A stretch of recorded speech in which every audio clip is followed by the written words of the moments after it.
As Lisa struggled to regain control over her thoughts, shadows began to emerge in the corners of the basement. Figures of people dressed in tattered clothes, their faces pale and marked with the signs of prolonged suffering. One of them approached her, a man with a wrinkled face and hollow eyes. He whispered in a voice that was calm yet terrifying. "They took our souls here and made us the guardians of this place."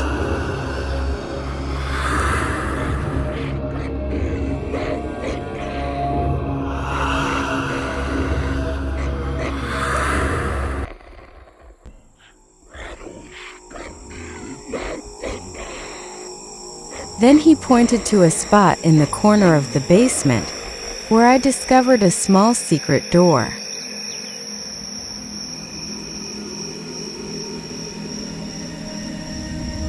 The man's words and her curiosity pushed her to approach the door. Despite her fear, she felt compelled to open it. The door led to a narrow, long corridor, its walls cracked and covered with strange inscriptions that seemed like unknown incantations. As she walked cautiously through the passage, she began to feel the heavy presence of something moving behind her, but she didn't dare to look.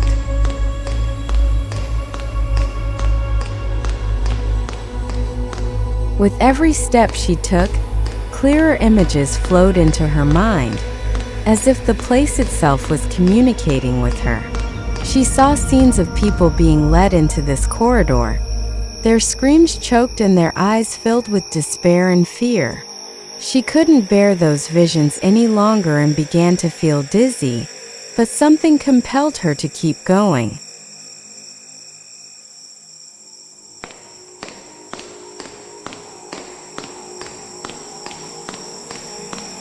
Lisa finally reached a circular room at the end of the corridor, where a massive mirror stood at its center.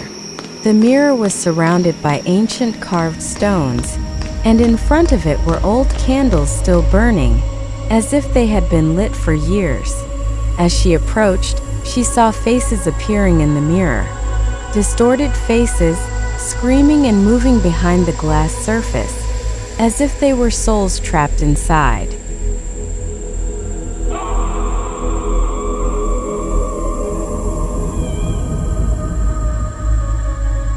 As she stared in shock, another face appeared in the mirror. It was her own, but it looked completely different.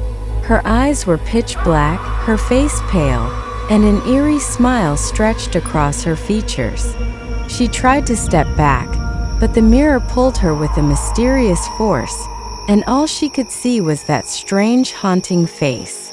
Suddenly, she felt herself being dragged into the mirror, surrounded by the screams of the trapped souls within.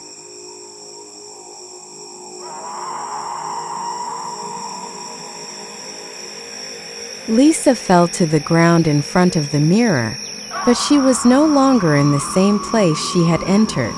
She found herself in another world, dark and filled with weeping voices and wandering souls. She realized she had crossed into the other realm through the mirror.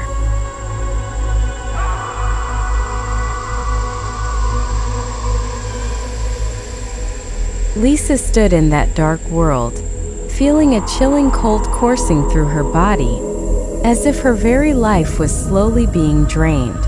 The place was strange, its ground dry and cracked, its sky devoid of color, filled with a dense fog that moved as if lost souls swam within it. Everything seemed devoid of life, except for the echoing cries that surrounded her, shifting through the shadows, endlessly replaying their tales of suffering.